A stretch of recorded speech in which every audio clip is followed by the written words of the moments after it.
दोस्तों, target with PS Parihar channel में आपका स्वागत है। सुबह के इस वीडियो में ऐसी सूचनाएं होती हैं जो विभिन्न समाचार पत्रों पर छाई हुई होती हैं और विद्यार्थियों के लिए आवश्यक होती हैं। तो आइए शुरू करते हैं और देख लेते हैं कि आज के समाचार पत्रों में विद्यार्थी जीवन से संबंधित कौन कौन सी सूचनाएं हैं। तो वीडियो को जल्दी से लाइक कर दें, शेयर कर दें। जिन छात्रों ने चैनल को अभी भी सब्सक्राइब न किया हो तो जल्दी से सब्सक्राइब कर लें ताकि आप लोगों को इसी प्रकार की ऑथेंटिक और सॉलिड अपडेट से सबसे पहले मिलती रहे। आगे बढ़ने से पहले एक सूचना है उन विद्यार्थियों के लिए जो विद्यार्थी यूपी टीईटी नोट्स का इंतजार कर रहे थे। खुशखबरी है कि यूपी टीईटी के नोट्स बनकर के तैयार हो गए, जिन्हें आप लोग यहाँ पर देख सकते हैं। ये यूपी टीईटी ये संस्कृत का है, ये देख सकते हैं आप लोग, ये हिंदी का है, ये बाल विकास का है, पर्यावरण अध्ययन का और इधर गणित का है। तो ये जो नोट्स हैं आप लोगों को यहाँ पर आकर के आप लोग ले सकते हैं। ये ऑफिस है यस हॉस्पिटल के पास में मेरा, और घर बैठे अगर दूसरे जिले के विद्यार्थी हैं, दूर के विद्यार्थी हैं, तो वो लोग कोरियर के द्वारा भी मंगवा सकते हैं। स्क्रीन पर नंबर आपको दिख रहा होगा, और या कोई भी इसका कुरियर का अतिरिक्त चार्ज नहीं मिलेगा। इतने ही रुपए में आपको घर बैठे ये नोट्स मिल जाएंगे। शिक्षा सेवा चयन आयोग का जो पैटर्न है उसके पैटर्न के हिसाब से यूपी टीईटी के नोट्स तैयार किए गए हैं। उम्मीद है टीम ने बहुत मेहनत की है, आपको ये नोट्स पसंद आएंगे। चलिए शुरू करते हैं और अब बात करते हैं जो सीएम ने कल घोषणा की है। आज के लगभग सभी समाचार पत्रों में शिक्षक भर्ती को लेकर के जानकारी दी गई है, बेसिक की भर्ती को लेकर के जानकारी दी गई है, और पहली बार ऐसा हुआ है कि सीएम ने बेसिक की नई भर्ती को लेकर के जानकारी दी है। अन्यथा की स्थिति में हमेशा से मुख्यमंत्री जी और जो शिक्षा मंत्री हैं वो साफ साफ मना करते रहे हैं बेसिक में भर्ती को लेकर के।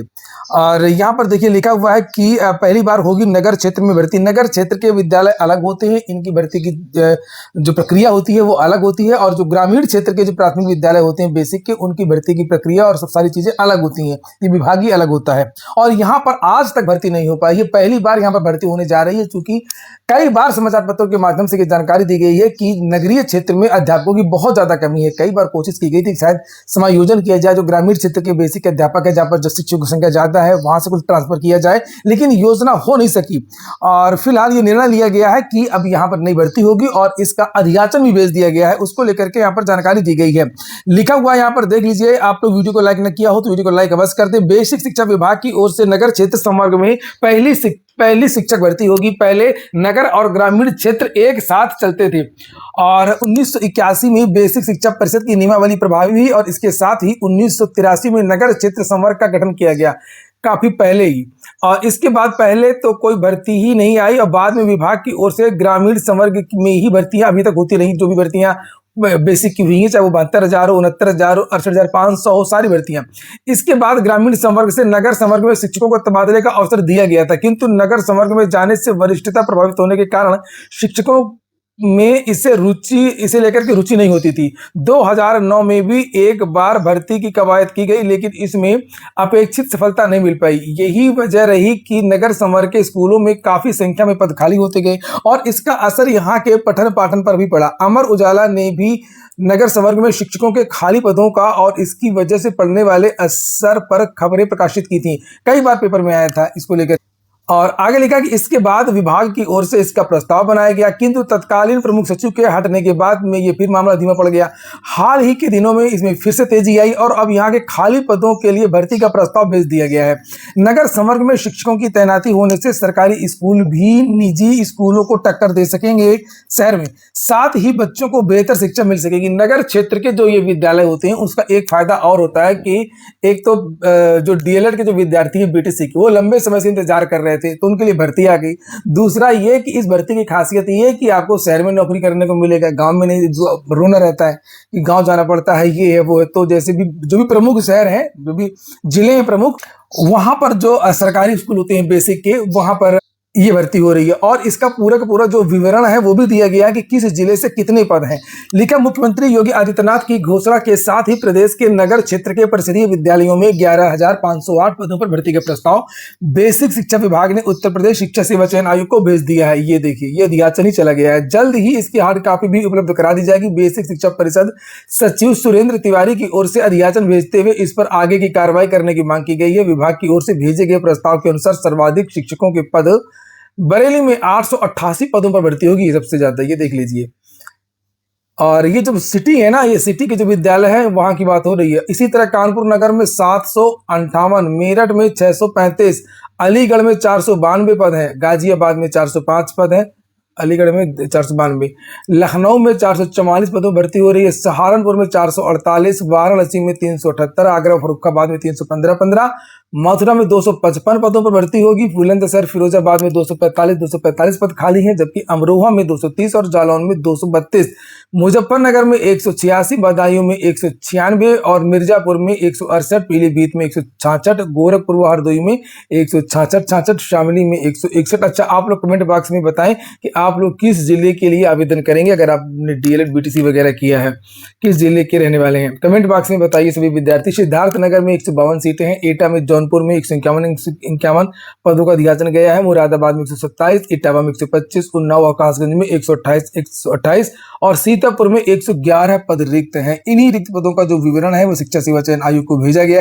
और इसका जो ये देख सकते हैं लिखा है कि नीचे देखिए यहाँ पर ये बेसिक शिक्षा निदेशक की ओर से कहा गया है कि संबंधित रिक्त पदों को एनआईसी लखनऊ द्वारा विकसित ई अधियाचन पोर्टल पर भी ऑनलाइन माध्यम से अपलोड किया जा रहा है। और बताते हैं कि बेसिक में एक और भर्ती की भी तैयारी है, लगभग 30,000 पदों पर भर्ती होगी, लेकिन उसमें हाई कोर्ट का एक आदेश बाधा है। यहाँ पर अभी पेपर में दिया भी था, ग्रामीण क्षेत्रों में भी 30,000 भर्ती, लिखा कि विधिक राय लेने के बाद में इस पर भी निर्णय लिया जाएगा। वहीं पर लगभग 10,000 अनुदेशकों की भी भर्ती होगी। कल सीएम ने खुद ये घोषणा की है कि जितनी पदों का अधियाचन भेजा गया बेसिक में, उसी तरीके से उच्च प्राथमिक में भी हम अनुदेशकों की भर्ती करने जा रहे हैं और इसीलिए यहाँ पर लिखा 21,500 अनुदेशकों को लगभग 17,000 रुपये मिलेगा। ये देखिए लिखा उच्च प्राथमिक विद्यालयों में नए अनुदेशकों की भी नियुक्ति की जाएगी। मुख्यमंत्री ने कहा है कि 2011-12 में 7,000 रुपये मासिक पर अंशकालिक अनुदेशकों की नियुक्ति की गई थी। 2022 तक इनके मानदेय में कोई वृद्धि नहीं हुई।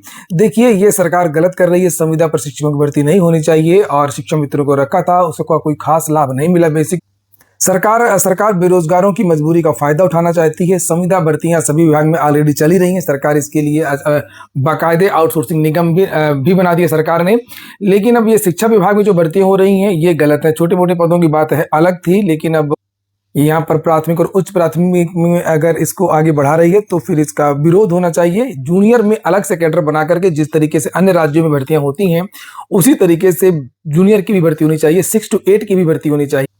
क्योंकि अब हाई कोर्ट ने साफ साफ कह दिया है कि ये एलटी के टीजीटी के जो टीचर हैं वो जूनियर में नहीं पढ़ा पाएंगे और सुप्रीम कोर्ट ने साफ साफ कह दिया है कि अगर आप टीटी पास नहीं है तो ये जितने भी शिक्षक हैं इनका जूनियर में प्रमोशन नहीं होगा। तो जूनियर में पढ़ाएगा कौन? यही अनुदेशक। अगली सूचना है, नीट यूजी का पेपर बनाने वाला पूरा पैनल जांच के दायरे में। जिन लोगों की जिम्मेदारी दी गई थी पेपर बनाने की, उन लोगों ने ही पेपर भेज दिया। जो भी भर्ती बोर्ड है और सरकार जितनी ज़्यादा ताकत लगाया करती है, ब्लूटूथ डिवाइस, साल्वर, बायोमेट्रिक आधार सत्यापन, विद्यार्थियों को जितना ज़्यादा शक के दायरे में देखती है कि विद्यार्थी साल्वर के रूप में ना आ जाए, कोई कागज पर्ची लेकर के ना आ जाए, कोई डिवाइस लेकर के ना आ जाए, उससे ज़्यादा शक उनको अपने कर्मचारियों की तरफ ध्यान देना चाहिए, जिनको वो भर्ती बोर्ड या सरकार पेपर बनाने की जिम्मेदारी देता है। और जो वहाँ के परीक्षा नियंत्रक होते हैं, जिनको जानकारी होती है कि पेपर कहाँ छप रहा होता है, ये जो भी पैनल होता है, जो पेपर सेट करते हैं, जो भी लोग होते हैं, अपने लोगों पर ध्यान ज़्यादा देना चाहिए। मैं अपना जो बातें बोल रहा हूँ, आप लोग सभी लोग इस वीडियो को ज़्यादा से ज़्यादा शेयर कर दीजिए ताकि इन लोगों की समझ में आए। अभी तक जितने भी पेपर लीक हुए हैं, जितनी भी बड़ी चीज़, देखिए साल भर बैठ करके वो पूरी भर्ती को प्रभावित नहीं करते, ठीक है। अब आजकल तो बहुत कम आधार वेरिफिकेशन, बहुत सारी चीज़ें हो जाती हैं, मंगलसूत्र उतरवा लेते हैं, घड़ी उतरवा लेते हैं, बेल्ट उतरवा लेते हैं, सब कुछ करेंगे, लेकिन इधर ध्यान नहीं देते हैं कि जिनको हमने पेपर बनाने की जिम्मेदारी दी है वो क्या कर रहे हैं। परीक्षा, अभी आप खुद बताइए कि उत्तर प्रदेश लोक सेवा आयोग का जो आरओ का पेपर लीक हुआ था तो कैसे पता था कि ये पेपर कहाँ छप रहा है? किसी ने तो आयोग के ही अंदर के लोगों ने तो बताया होगा कि ये पेपर कहाँ छप रहा है। एलटी ग्रेड 2018 का पेपर लीक हुआ था, 2 विषय ज़्यादा हाईलाइट हुआ था, उसके बाद में आरओ का पेपर लीक हुआ। ये जो मतलब प्रेस है और जो भी चीज़ें हैं, इधर सरकार को ध्यान देना चाहिए। इसी तरीके से आपने देखा होगा जो पुलिस कांस्टेबल भर्ती का जो पेपर लीक हुआ था पुलिस का, इसके पहले वाला, तो उसमें भी ये चीज़ निकल करके आई थी कि जहां पर पेपर छप रहा था वहीं से पेपर लीक हुआ था। बस क्या हुआ था, जो भर्ती बोर्ड के चेयरमैन को हटा दिया गया था, बस इतना ही हुआ था, कुछ नहीं हुआ था। लेकिन और इसके बाद में ये वाला जो पेपर हुआ इसमें भी यही चीज निकल करके आ रही है कि अंदर से ज्यादा धांधली होती है, बाहर से कम। याद रखिएगा, अंदर के ही लोग ज्यादा खतरनाक हैं। और यहाँ पर देखिए आप लोग, नीट यूजी 2026 पेपर लीक मामले में 2 प्रवक्ताओं की गिरफ्तारी के बाद पेपर तैयार करने वाला पूरा पैनल जांच के दायरे में। शिक्षा सेवा चयन आयोग का असिस्टेंट प्रोफेसर भर्ती की जो परीक्षा रद्द हुई थी उसमें भी इसी तरीके की चर्चाएं सरेआम हो गई थी, ज्योग्राफी के पेपर को खासतौर से लेकर के। सूत्रों के अनुसार एनटीए के पैनल में शामिल सभी सदस्यों और एजेंसी के कुछ अधिकारियों की जांच शुरू कर दी गई है। सीबीआई के एक वरिष्ठ अधिकारी ने बताया कि नीट परीक्षा लीक मामले में महाराष्ट्र से शुक्रवार को कथित सरगना सेवानिवृत्त रसायन विज्ञान प्रवक्ता पीवी कुलकर्णी और शनिवार को वनस्पति विज्ञान प्रवक्ता मनीषा मंधारे को गिरफ्तार किया गया था। ये दोनों नीट पेपर बनाने वाली समिति में शामिल थे। बताओ, जिनको जिम्मेदारी दी गई थी पेपर बनाने के लिए वही लोग बेचे थे। आरोप है कि समिति में होने के कारण पेपर में शामिल गोपनीय प्रश्नों तक पहुंचे होने का फायदा उठा करके उन्होंने पेपर लीक करवाया। और उन्होंने बताया कि ऐसा पहली बार हुआ कि परीक्षा कराने वाली एजेंसी के अंदर से ही पेपर लीक का सूत्रधार मिला। इस खुलासे के बाद पैनल के दूसरे सदस्य और एनटीए के कुछ अधिकारी भी जांच के दायरे में आ गए। अच्छा, जो भी पेपर लीक होता है तो उसमें लड़कों को पकड़ा जाएगा, कहीं कुछ होगा, छोटे मोटे कर्मचारियों को पकड़ा जाएगा और बड़े सरगना बहुत कम पकड़े जाते हैं। इसी तरीके से अब देखिए, अब ये जो 2 पकड़े गए हैं इनके खिलाफ क्या होता है आगे चलकर। तो सरकार को कड़ी कार्रवाई होनी चाहिए और करनी चाहिए। शिक्षा सेवा चयन आयोग का जो असिस्टेंट प्रोफेसर भर्ती के जो पेपर रद्द किया गया, पेपर लीक या जो भी अनियमितता रही है, तो उसमें कोई बड़ी कार्रवाई नहीं की गई। जिम्मेदार जो भी अधिकारी थे उस समय, चाहे वो आयोग के हों या बाहर के हों, कोई बड़ी कार्रवाई नहीं की गई, कोई बड़ी जांच नहीं की गई, कोई खुलासा नहीं किया गया कि क्या चीजें थी क्या नहीं।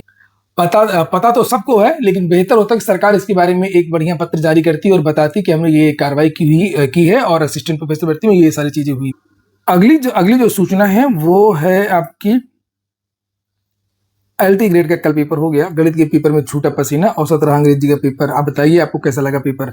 कल उपस्थिति अच्छी रही, 97% से लेकर के 98% तक विद्यार्थी उपस्थित रहे और लिखा कि अभ्यर्थियों की माने तो गणित का पेपर बहुत कठिन था, जबकि हाँ बात तो सही है, बहुत सारे विद्यार्थियों को यही कहना है। और जबकि अंग्रेजी का प्रश्न पत्र औसत था। गणित के प्रश्न पत्र ने प्रारंभिक परीक्षा में सफल रहे अभ्यर्थियों को पसीना छुड़ा दिया है। परीक्षा केंद्रों पर बहुत कम अभ्यर्थी ही ऐसे थे जिन्होंने सभी 20 सवाल हल किए हों। अंग्रेजी विषय की परीक्षा के लिए जिले में पंजीकृत 6,876 विद्यार्थियों में से 97% उपस्थित रहे। गणित में से 2,188 में से लगभग 98% उपस्थित रहे। आप लोग कमेंट बॉक्स में बताइए कि आपको ये पेपर कैसा लगा। इतना कठिन मत बनाओ, नहीं तो फिर तो वैसे भी जानते हैं फिर गणित में क्या हल होगा, सीटें खाली रह जाएंगी।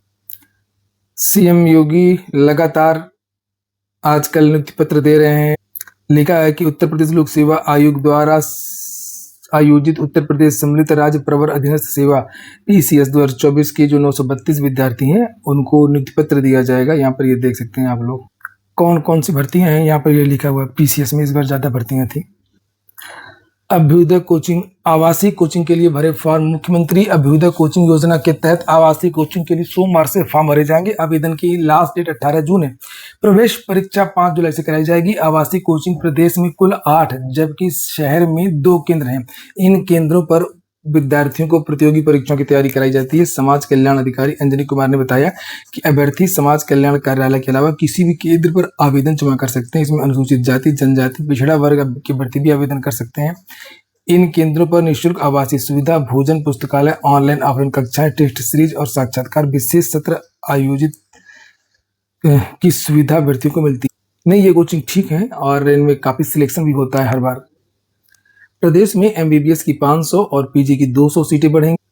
कुछ भर्तियां फटाफट देख लेते हैं। रेलवे से 11,127 पदों पर भर्ती आई है। इसके लिए आवेदन शुरू हो गए हैं। 18 से 30 के बीच के युवा जो आईटीआई पास हैं वो इसके लिए आवेदन कर सकते हैं। झारखंड कर्मचारी चयन आयोग से 611 पदों पर भर्ती है। 30 जून इसकी लास्ट डेट है। नालको से वैकेंसी आई है 268 पदों पर, ऑपरेटर, जूनियर फोरमैन आदि की। यहाँ पर 10 जून से पहले आवेदन कर सकते हैं। उत्तराखंड में होमगार्ड की भर्ती है 152 पदों पर, 22 मई इसकी लास्ट डेट है। एनटीपीसी से भी वैकेंसी 52 पदों पर इंजीनियरिंग एग्जीक्यूटिव ट्रेनिंग की है, 29 में इसकी लास्ट डेट है। बिहार पुलिस अवर सेवा आयोग से सहायक अवर निरीक्षक की भर्ती है, केवल 22 पदों पर है, 21 जून इसकी लास्ट डेट। साइट इंजीनियर की भी वैकेंसी आई है रेलवे मंत्रालय के अधीन आने वाले संस्थान रेल लैंड डेवलपमेंट अथॉरिटी से, तो इसको भी आप लोग देख सकते हैं। यहाँ पर योग्यता वगैरह भी लिखी हुई है। संबंधित विषय में बीई बीटेक किया आपने तो आवेदन कर सकते हैं। वेतन मिलेगा 76,000, 45 साल से कम की आयु हो। डीआरडीओ में 28 पदों पर अप्रेंटिसशिप के लिए वैकेंसी निकली है। यहाँ पर भी 20 मई से पहले आवेदन कर सकते हैं। स्कॉलरशिप के लिए एक सूचना दी गई है, विद्याधन.org, ये कोई संस्था है। क्लर्क की वैकेंसी निकली है लाल बहादुर शास्त्री राष्ट्रीय संस्कृत विश्वविद्यालय नई दिल्ली से। लिखा लोअर डिवीजन क्लर्क समेत 13 पद भरे जाएंगे। ऑनलाइन आवेदन करने की अंतिम तारीख 21 मई है। योग्यता लिखिए 12वीं पास हो या स्नातक की डिग्री हो, स्टेनोग्राफी आती हो। इसके लिए नीचे वेबसाइट है, ये देखिए slbsrsb.ac. तो ठीक है दोस्तों, ये हो गया आज का वीडियो आपको अच्छा लगा हो, काम का हो तो लाइक अवश्य कर दें। जिन छात्रों ने चैनल को सब्सक्राइब ना किया हो, सब्सक्राइब कर लें। पूरा वीडियो सुनने के लिए बहुत बहुत धन्यवाद।